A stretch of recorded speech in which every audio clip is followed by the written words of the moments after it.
Aaron Gordon signing a 4-year, $92 million extension with the Denver Nuggets.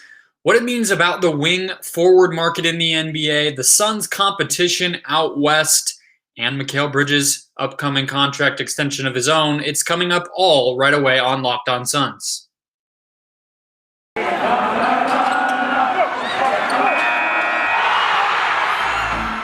are Locked On Suns, your daily Phoenix Suns podcast. Part of the Locked On Podcast Network, your team every day.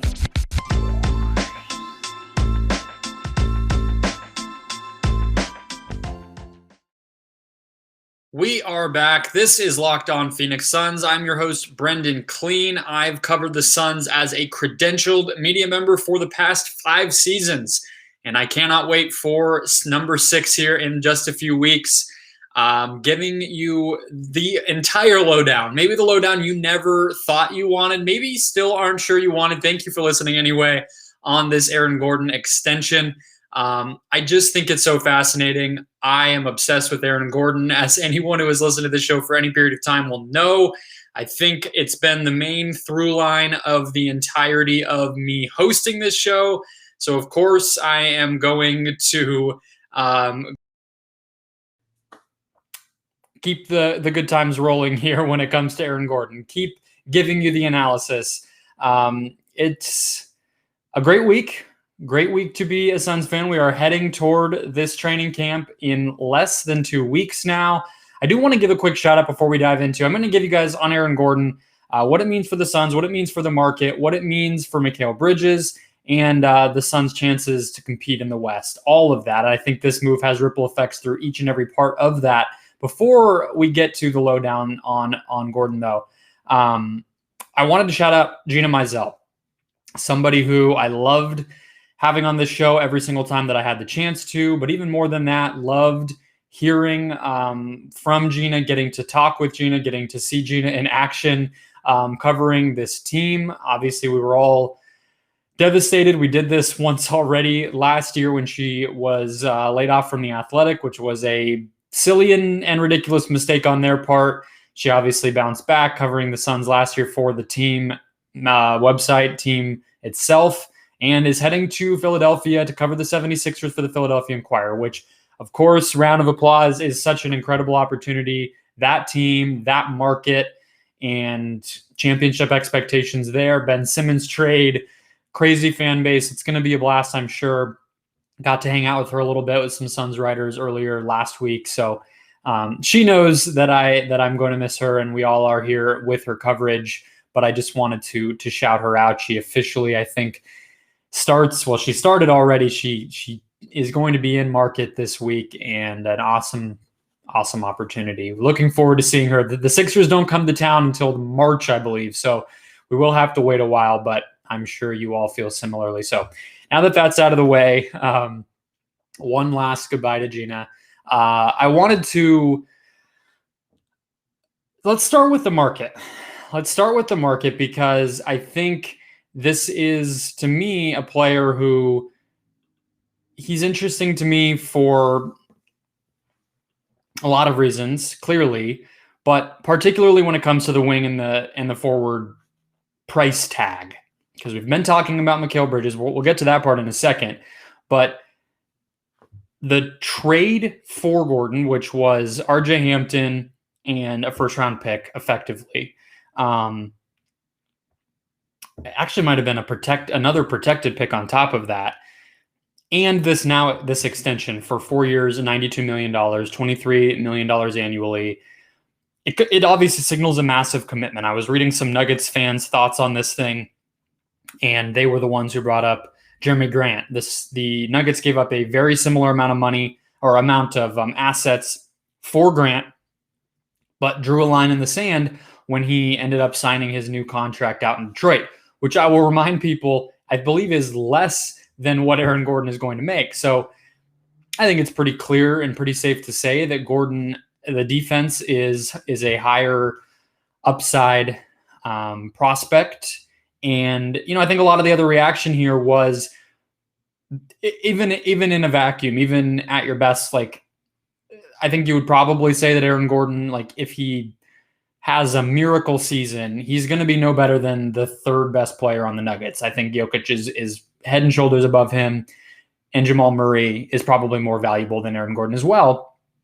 But what it signals to me is the value of that position, because I'm not going to sit here and do a Denver Nuggets podcast. None of you guys want to hear that, but it reaffirms the importance of a player like that. We just saw the Suns have one in Torrey Craig, who is very much a beginner, a poor man's version of an Aaron Gordon, but a player who has that size, who has that athleticism, can guard multiple positions, and can most importantly guard those wing creators that, especially in the Western Conference, you are bound. Actually, that's not true. No matter what conference, you're bound to see them in the NBA. I mean, the Suns just in their playoff run alone faced LeBron, faced Paul George, would have faced Kawhi Leonard, and then faced Chris Middleton and Giannis Antetokounmpo. So that wasn't even, all of them. You got Luka Doncic, Kevin Durant, on and on and on the list goes. You need a player to stop those guys. The Suns had one in Torrey Craig. You could sort of say that they have one in Jay Crowder. He's a little bit of a different type of player. That quickness, that athleticism to defend ball handlers is not always his best attribute. You couldn't necessarily imagine him guarding a Luka type, for instance, even a Kawhi type who can really get to the basket and punish you off the bounce. It's not really Crowder's game. He's going to defend the bigger players, the stronger players, use his strength as a weapon. Mikal Bridges is not quite that type of player because he's the opposite. He's the polar opposite of Crowder. He has the quickness. He can defend those guards and creators, but not so much on the other side of a LeBron, a Giannis. You don't necessarily want Mikal having to do that. So Cam Johnson, I don't think, is quite at that level defensively yet. Maybe he gets there, but I think you're probably expecting him to be a little bit of a tier below. So the Suns don't have a player like that. And Gordon, to me, I'm not trying to say, the Suns should have traded for him or anything like that. I don't think the dominoes are really there for that to happen. They couldn't really trade this year's pick necessarily. It would have been complicated with the pick that they own next year. So it wasn't, that's not what I'm here to talk about. My point more so than anything else is to say that the archetype of an Aaron Gordon is so immensely valuable. This deal reaffirms it. Was it a little bit of an overpay? Sure. Was it a commitment basically to the core and the chemistry of the team more so than it was Aaron Gordon as a player? Sure. And that brings us to our next topic, and not too far. But I just feel like as the team continues to build, you have to look at it honestly and say, if you don't think Mikal Bridges or Cam Johnson can become that type of player, and you agree with the premise that every NBA team needs to have a player like that, or at least multiple different types of options at that defensive versatile spot, then the Suns are going to need to find that piece. And so that's what this deal made me think of a lot, of how much they gave up to trade for Aaron Gordon, how much they are now paying him. It's Pascal Siakam. It's Draymond Green. It is even, you could say, a Ben Simmons type of player. These guys are hugely valuable, and that hasn't changed. If anything, it's only gone up in the NBA, Gordon becoming the latest such player. So we'll get to Mikal Bridges in just a second. I also want to talk about free agency in general a little bit, because we are seeing extension after extension after extension in the NBA. I've already talked about how free agency is changing a little bit when I talked about Mikal Bridges and DeAndre Ayton and their situations, but this is just another reminder. Guys are not hitting free agency the way that they once did. This league is about keeping your talent, trading for other teams' talent, and doing the best you can there. So get into all of that in just 1 second. First, though, a quick word from DirecTV. Does this sound familiar? And I know it does. You've got one device that lets you catch the game live, another that lets you stream your favorite shows. You've got sports highlights going on your phone, and your best friends, neighbors log in just for the good stuff right in the palm of your hand. Well, I want to tell you about a simple way to get all the entertainment that you love without the hassle, and a great way to finally get your TV together. It's called DirecTV Stream, and it brings your live TV and on-demand favorites together like never before, so you can watch your favorite sports, movies, and shows all in one place. That means no more juggling remotes and no need to buy another device ever again. And the best part, there is no contract here like your typical cable company would make you get. So get rid of the clutter and the confusion and get your TV together with DirecTV Stream. Learn more at directtv.com. That's directtv.com. Compatible device required. Content varies by package. Okay. All right. So the drum roll is over. We'll get to Mikal Bridges right now because, we've been using all these comparison points. I don't necessarily think that they're identical players. I think Gordon is this will be his third contract. So in and of itself, that is a difference here. I think Gordon is a different type of offensive player, especially more of a playmaker, less of a shooter.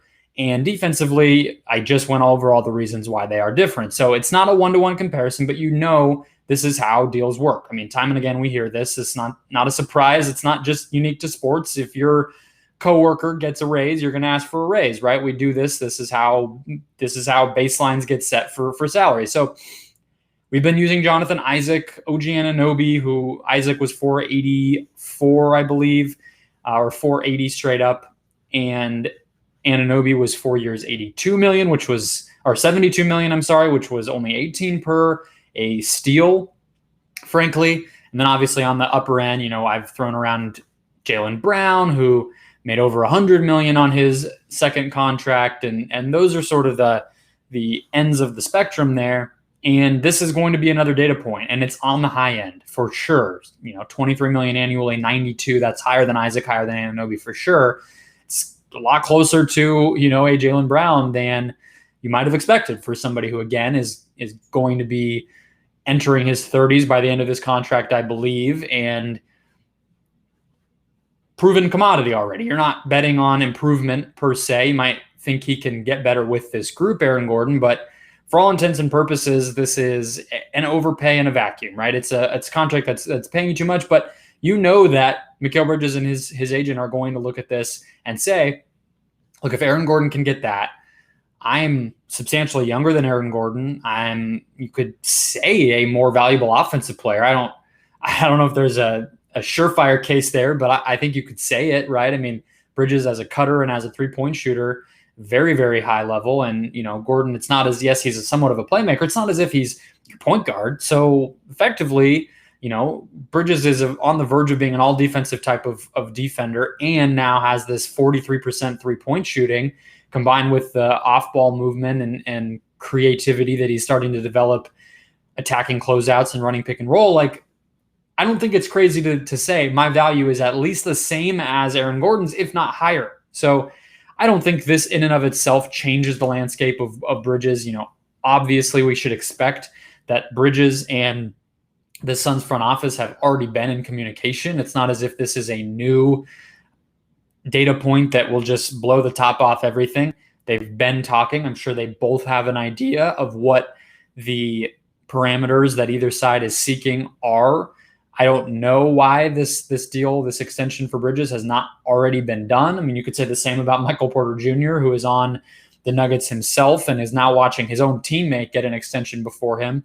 I just think sometimes the timing of this stuff tends to be either right away in free agency or when training camp comes around. We, aside from Robert Williams, we have not seen an extension deal get done after that initial wave of free agency. And I think we will see plenty before the deadline, which used to be on Halloween. I don't know if it still is.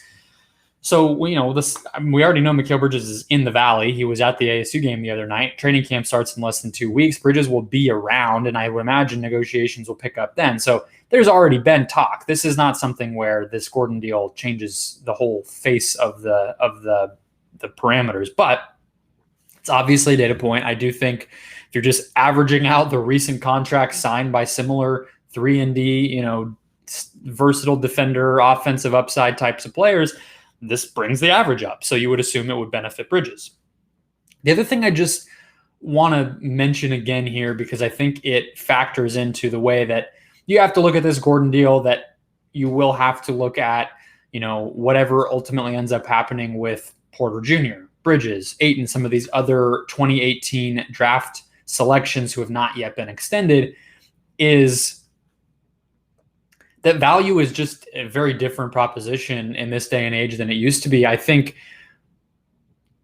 first of all, I would be interested to see data on, of the players, maybe let's say since let's say since LeBron came back to Cleveland even, or thereabouts, the Warriors dynasty started, that summer when KD came, that might be a good way to look at it.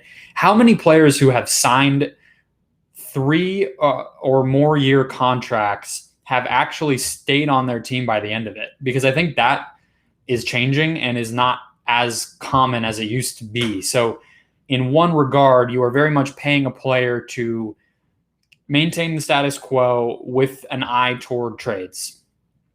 Either, stacking salaries to eventually trade for a star, or as we saw with Chris Paul and Cameron Payne, crafting and structuring the contracts in such a way that by the end of them, you're not worried about, massive overpay. There's non-guarantees. There's decreasing salaries over the life of the deal. There are all these things that teams are doing now to basically have in mind that we're going to look at trading this. It just is the reality of the situation. And I guess I would stipulate for that data I said I wanted to see, probably non-max players, right? Like Devin Booker, players like that, Steph Curry, Chris Paul, for instance, with his Clippers contract all the way back when he first came over to LA. A lot of those players stay put because their teams very much want them to do so. But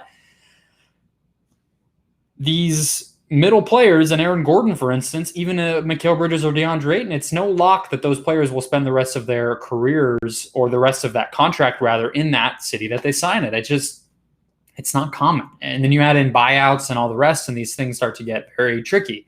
It's just the way that the NBA works, with players being so in control of their destination and their destiny, and the expectations of teams to basically feel pressure to win right away. And if they aren't, then what's the sense in keeping a middle tier player like that? And let's recycle and let's see if we can either turn that into a superstar or vice versa, sort of get rid of that player for picks. We know how the NBA works. And so in that sense, overpaying, quote unquote, in a vacuum for an Aaron Gordon, for Mikal Bridges, even for DeAndre Ayton, it's not as damaging or even permanent as it may have been in the past. So I think that's it's not just from the Gordon deal. We've seen this. Terry Rozier made, I believe, $100 million on his extension. And it's been a series of, oh, wow, moments when it comes to extensions in the NBA recently. And I think that's a huge reason why, because eventually you're just probably going to look to trade it. The other reason I think this deal is fascinating from a free agency perspective is that there's less of them. And I mean them, I mean free agents. Gordon was another player who was entering a contract year, similar to Rozier, I believe, and countless other players who are bigger level. I mean, Kawhi, some of these other guys who could have potentially been free agents next season and now are not going to be. Paul George, another one. I don't think the Suns were going to be in the mix for those players, but I do think it is even more incumbent upon them now to craft a roster that's going to have tradable pieces, because next summer, theoretically could have been another crack at free agency, potentially, with your exceptions and things like that, before you really, I guess not. This summer was really the big one, but there will be another window. If you're imagining that Cam Johnson gets added to the mix here, is where my head was at, of like, well, that's when the roster will really be expensive. But again, looking 2 years into the future in the NBA almost feels crazy. So this year was probably the last crack. But again, it's really just that trade flexibility is enormously important regardless, because that's going to be the way that the Suns upgrade this roster. It's going to be the way that they eventually move away from Chris Paul and find his replacement, whether that's Payne and some other guard depth, or another star point guard type of player that they want to bring in, playmaker, something like that. To continue to be great in the NBA, especially when you have an aging star, and roll over your competitiveness and your shot at a title every single season, you have to have the flexibility. So, especially with so few players hitting free agency next season, and especially with the Suns' tightness with regard to the cap and youth and long-term contracts for so many players, yes, there's a potential Jay Crowder trade as he enters the last year of his deal. Same with Dario Saric. There is still flexibility there. We don't know what's going to happen with Landry Shamet. All of that, to me, though, indicates you just have to get that long-term long-term knowledge. You have to get the ability to plan, and one of the best ways to do that is just to lock in your guys. So I just think this sets the market for Bridges a little bit. It puts more of an emphasis for the Suns on finding players who they can sign long-term and keep them around, who give them flexibility in the trade market. And it just shows how important this new type of team building is going to continue to be. So I don't think there's a way to overpay Mikal Bridges unless you just, get insane. And I don't think, I will say this, you'll hear me say the same thing about Cameron Johnson entering next offseason. I don't think that type of player who can shoot and play defense is ever going to be overvalued. They're always going to be tradable. And as an NBA team in 2021, you have to be tradable. So that'll wrap that part of it up. Last thing I want to hit is just what it means for the Suns' competitiveness. Obviously, Aaron Gordon was going to be a Nugget no matter what, but it's worth reevaluating Denver in sort of a new context as they really keep this core together, engaged, happy, and look to do what they couldn't do last offseason or last postseason, which is get to that promised land and compete for a title. All right, let's get to that in just a second. First, though, quick word from Built Bar, the best tasting protein bar ever, my favorite protein bar, and as Built Bar loves to say, the healthiest candy bar ever. They'll do blind taste tests on these delicious, delicious bars, and people will pick the protein bar, the Built Bar, over the corresponding candy bar. So if you've ever tried the coconut, which was one of my favorites, it tastes exactly like an Almond Joy. People do not know the difference, and they'll tell Built Bar when they're doing these tests, I want that one. And it is the coconut Built Bar, as crazy as that might be to believe. If you try it, you will certainly understand there is just something about them. The protein, it's not too much. It's not chalky. It's not grainy. It's not hard. It's just mixed into the mix. It's mixed into that blend right on the inside, the chocolate on the outside. Something about it just feels so delicious and tastes so delicious when you finally try it. So if you have not, I don't know what you're doing. Maybe you're new to the show and you're not in on the Built Bar revolution yet, but I could not recommend anything more. 180 calories is going to be the max. 5 grams of sugar going to be the max, and each and every one is going to have 17 to 18 grams of protein. So it's light on the bad stuff, heavy on the stuff you need. Just get that protein into your system with a delicious, delicious flavor, no matter which one you choose. So go to Built.com, use the promo code LOCKED15 to get 15% off your next order. That's promo code LOCKED15 for 15% off at Built.com. Today's show also brought to you by BetOnline.ag. BetOnline is back and better than ever, and all eyes are on the gridiron as teams are back to start another football season. As always, BetOnline is your number one spot for all the pro and college football action all season long, with a new updated site and interface, even more odds, props, and contests.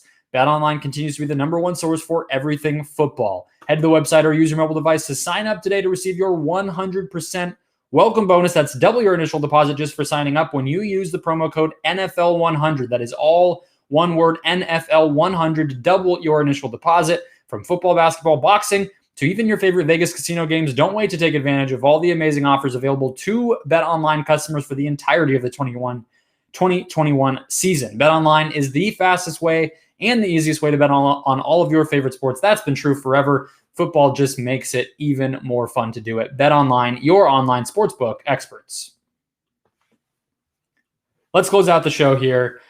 Again, Aaron Gordon back to the Nuggets, 4 years, $92 million, continuing a trend of NBA free agents extending, or soon to be free agents extending, of teams creating these big contract medleys that seem at first glance to be an overpay or way over market, or who are they competing against, and on and on and on. That is the state of things right now as players continue to wield influence, direct themselves to a place that they want to be. You have to be flexible. You have to be trade ready, and you have to be good, and you have to have star players. And Aaron Gordon is just about as close to being a star as one can be without maybe being considered a star.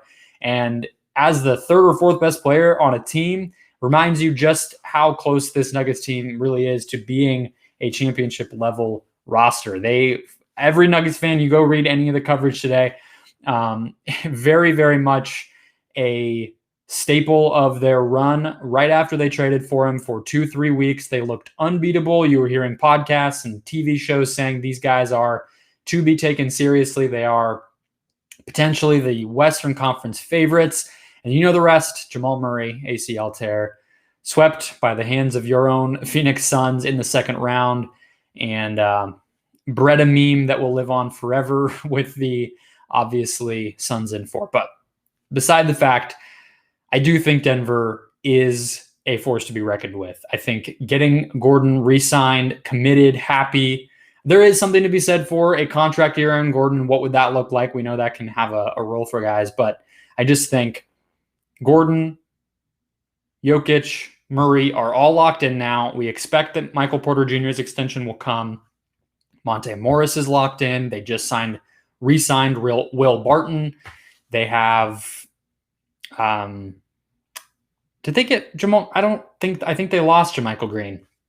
They got Jeff Green is who they got. So this core is intact. They still have the role player depth, and nobody is vying for more, right? I mean, that's the Bill Simmons thing, the disease of more, and they didn't win the championship yet. That's usually when he says that factor comes into play, but it also comes into play for these teams that are constantly on the cusp, and there's turnover and pressure, and is this guy happy? Is that guy want more of a role? This team just seems so well built, so well put together, so content and well orchestrated with Jokic running everything, that I do just think they are going to be a force to be reckoned with. The West is going to be so weird this season, because I talked about this with regard to the Suns' odds as far as, to win the West and make the finals again. They're very skewed, but I think it's going to be another season where the regular season doesn't tell us a lot about what the postseason may look like.